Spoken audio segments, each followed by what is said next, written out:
Hi, I'm Paul Bennett at Downeast Creations in Millbridge, Maine. And this week I've made a set of game screens. Some people call them game boards. Most of the time I hear them referred to as screens. And essentially these screens are just boards or blinds that go in front of a player. If you're a gamer, you play board games, in particular Game Masters, Dungeons and Dragons, Dungeon Master, that sort of thing. Players like to have this screen in front of them. It kind of blocks the other players from seeing what they're doing, and they can post their various notes and papers on the other side. And there are a variety of these made different ways. Some are maybe 5 panels, 3 panels, 2 panels, different shapes, different sizes. Some people like a tall screen, some people like a short screen, so they can see over the screen better.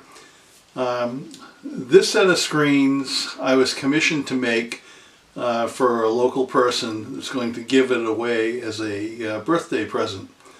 And I don't have them here to show you right now because they've already gone out to the client. But I'll just post a couple of pictures before the video rolls and you'll see what I'm talking about.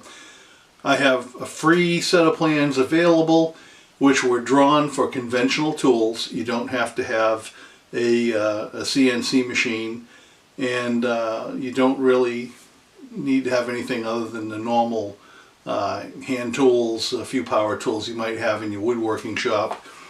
And these are popular among gamers. It goes hand in hand with the dice tower that I made last week. So I'm going to roll a video. I'm not going to say anything more.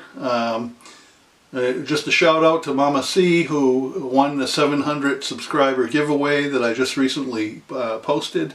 And I want to thank everybody for subscribing and sticking with me. For those that are new, just coming on board, please subscribe, like, and share my videos. I appreciate it. And you'll also be automatically entered in my random drawing giveaways. The next one will be at 800 subscribers. So watch the video, download the free plans, and thanks again for watching.